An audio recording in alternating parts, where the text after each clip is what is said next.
নমস্কার বন্ধুরা, তোমাদের সবাইকে স্বাগত জানাই জিকে পয়েন্ট 365 ইউটিউব চ্যানেলের আরও একটি নতুন ক্লাসে। আজ থেকে শুরু করলাম আরও একটি নতুন series. WBSSC group C group D এক্সামের জন্য ইম্পর্টেন্ট কারেন্ট অ্যাফেয়ার্স ও জিকে কোয়েশ্চেনের মক টেস্ট ক্লাস। তোমরা প্রত্যেকেই জানো WBSSC গ্রুপ সি ও গ্রুপ ডি যে এক্সামটি হবে তাতে মোট 15 নম্বরের কারেন্ট অ্যাফেয়ার্সের প্রশ্ন এবং 15 নম্বরের জিকে কোয়েশ্চেনের মধ্য থেকে কিন্তু প্রশ্ন আসছে। তো 30 নম্বরের প্রশ্নের জন্য কিন্তু এই ক্লাসটি অত্যন্ত গুরুত্বপূর্ণ। তো প্রতিদিন সন্ধ্যা 6টায় আমাদের ক্লাসটি শুরু হচ্ছে। তোমরা অবশ্যই ক্লাসটিকে রেগুলার দেখতে থাকো। প্রত্যেকটি ক্লাস কিন্তু তোমাদের জন্য ভীষণ গুরুত্বপূর্ণ, কারণ এই ক্লাসে যে সমস্ত প্রশ্ন তোমাদের সাথে আমরা আলোচনা করব সেই সমস্ত প্রশ্ন কিন্তু তোমরা কমন অবশ্যই পেয়ে যাবে কিন্তু এক্সামে। সেই কারণে অবশ্যই কিন্তু তোমরা ক্লাসগুলি প্রত্যেকটি ক্লাস কন্টিনিউ দেখতে থাকো। ক্লাস চলাকালীন তোমরা সঠিক উত্তর কি হবে আমাদের কমেন্টে অবশ্যই জানানোর চেষ্টা করো। এর মাধ্যমে দেখবে তোমাদের খুব ভালো একটা এক্সামের প্রিপারেশনও হয়ে যাবে এবং যে কোয়েশ্চেনগুলো তোমাদের ডাউট হচ্ছে সেই কোয়েশ্চেনগুলো কিন্তু তোমাদের ক্লিয়ার হয়ে যাবে। তাহলে চলো বেশি দেরি না করে আজকের এই ইম্পর্টেন্ট ক্লাসটা আমরা স্টার্ট করে দিই। 1 নম্বর প্রশ্ন দেখে নিই। ইসরায়েলের বিরুদ্ধে প্রতিশোধমূলক হামলার জন্য কোন দেশ অপারেশন ট্রু প্রমিস 3 চালু করেছে? সঠিক উত্তর হয়ে যাবে অপশন ডি, ইরান দেশ ইসরায়েলের বিরুদ্ধে প্রতিশোধমূলক হামলার জন্য অপারেশন ট্রু প্রমিস 3 চালু করেছে। 2 নম্বর প্রশ্ন, 12তম বিশ্ব প্যারা অ্যাথলেটিক্স চ্যাম্পিয়নশিপ 2025-এর মাস্কট কি? সঠিক উত্তর হয়ে যাবে অপশন বি, বিরাজ হলো 12তম বিশ্ব প্যারা অ্যাথলেটিক্স চ্যাম্পিয়নশিপ 2025-এর মাস্কট। 3 নম্বর প্রশ্ন, পদ্মশ্রী পুরস্কারপ্রাপ্ত অরণ্য ঋষি মারুতি চিত্তামপল্লী 93 বছর বয়সে মারা গেলেন। কোন সালে তিনি পদ্মশ্রী পুরস্কার পেয়েছিলেন? তিনি পদ্মশ্রী পুরস্কার পেয়েছিলেন 2025 সালে। অপশন ডি হয়ে যাবে সঠিক উত্তর। নেক্সট প্রশ্ন, 2025 সালে গটেল পুরস্কারে সম্মানিত হলেন কে? 2025 সালের গটেল পুরস্কারে সম্মানিত হলেন, অপশন ডি হয়ে যাবে সঠিক উত্তর, এ এবং বি উভয়, অর্থাৎ ঈশান চট্টোপাধ্যায় আর ডেভিড জুকারম্যান দুজনেই কিন্তু 2025 সালে গটেল পুরস্কারে সম্মানিত হলেন। নেক্সট প্রশ্ন, কোন রাজ্য বিশ্বব্যাপী স্বীকৃত ফ্লোটিং যোগা ইভেন্টের আয়োজন করেছিল? সঠিক উত্তর হবে অপশন সি, অন্ধ্রপ্রদেশ রাজ্য বিশ্বব্যাপী স্বীকৃত ফ্লোটিং যোগা ইভেন্টের আয়োজন করেছিল।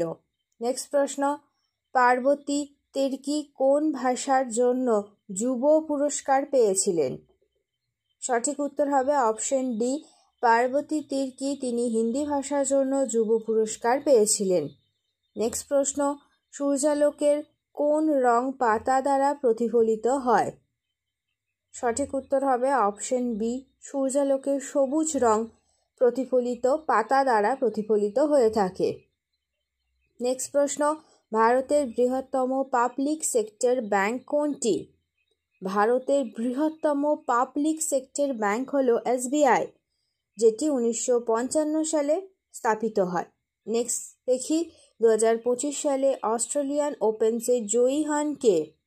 2025 সালের অস্ট্রেলিয়ান ওপেন্সে জয়ী হন জ্যানিক সিনের। অপশন বি হয়ে যাচ্ছে সঠিক উত্তর। নেক্সট প্রশ্ন, কবে সারা বিশ্বজুড়ে ওয়ার্ল্ড হাইপারটেনশন ডে পালিত হয়? সঠিক উত্তর অপশন ডি, 17 মে সারা বিশ্বজুড়ে ওয়ার্ল্ড হাইপারটেনশন ডে পালিত হয়।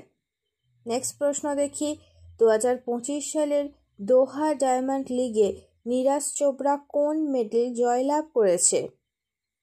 সঠিক উত্তর হবে অপশন এ, রৌপ্য মেডেল জয়লাভ করেছেন 2025 সালে দোহা ডায়মন্ড লিগে নীরাজ চোপড়া। তিনি কোন খেলার সাথে যুক্ত? তিনি জ্যাভলিন থ্রোয়ের সাথে যুক্ত। নেক্সট প্রশ্ন, নিম্নের কোনটিতে ভারতকে ধর্মনিরপেক্ষ দেশ বলে বর্ণনা করা হয়েছে? সঠিক উত্তর হবে অপশন ডি, সংবিধানের প্রস্তাবনায় ভারতকে ধর্মনিরপেক্ষ দেশ বলে বর্ণনা করা হয়েছে। নেক্সট দেখি, দিল্লির লালকেল্লা কে নির্মাণ করেন? দিল্লির লালকেল্লা নির্মাণ করেন শাহজাহান। অপশন এ হয়ে যাবে সঠিক উত্তর। নেক্সট প্রশ্ন, ডায়াবেটিস ইনসিপিটাস রোগ হয় নিম্নের কোন হরমোন কম ক্ষরণের জন্য?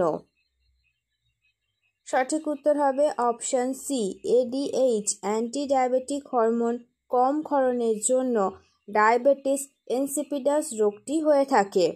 নেক্সট প্রশ্ন, ফোর্বস 2025 সালে সর্বাধিক উপার্জনকারী অ্যাথলেটদের তালিকায় কে শীর্ষস্থান অর্জন করেছে?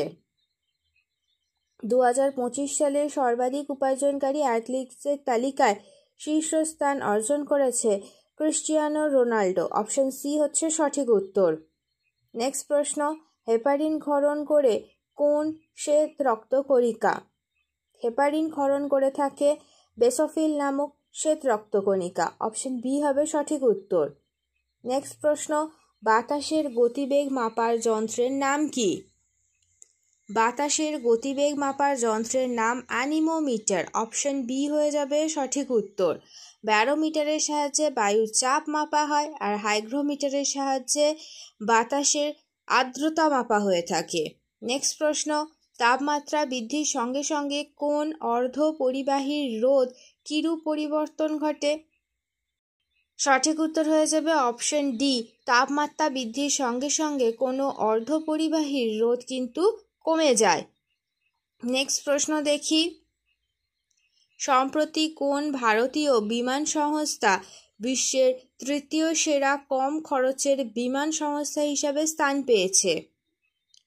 সঠিক উত্তর হয়ে যাবে অপশন সি, সম্প্রতি ইন্ডিগো এয়ারলাইন ভারতীয় বিমান সংস্থাটি বিশ্বের তৃতীয় সেরা কম খরচের বিমান সংস্থা হিসেবে স্থান পেয়েছে। নেক্সট প্রশ্ন, সম্প্রতি কোন রাজ্যে শিক্ষার প্রসারের জন্য থাল্লি কি বন্দনাম প্রকল্প চালু করা হয়েছে? থাল্লি কি বন্দনাম প্রকল্প এটি চালু করা হয়েছে অন্ধ্রপ্রদেশে। থাল্লি কি বন্দনাম প্রকল্পটি রাজ্যের শিক্ষার প্রসারের জন্য অন্ধ্রপ্রদেশে চালু করা হয়েছে।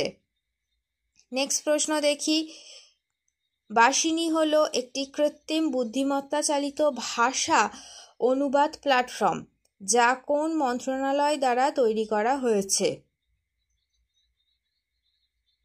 বাসিনী হলো ইলেকট্রনিক্স ও তথ্য প্রযুক্তি মন্ত্রণালয় দ্বারা একটি কৃত্রিম বুদ্ধিমত্তা চালিত ভাষা অনুবাদ প্ল্যাটফর্ম।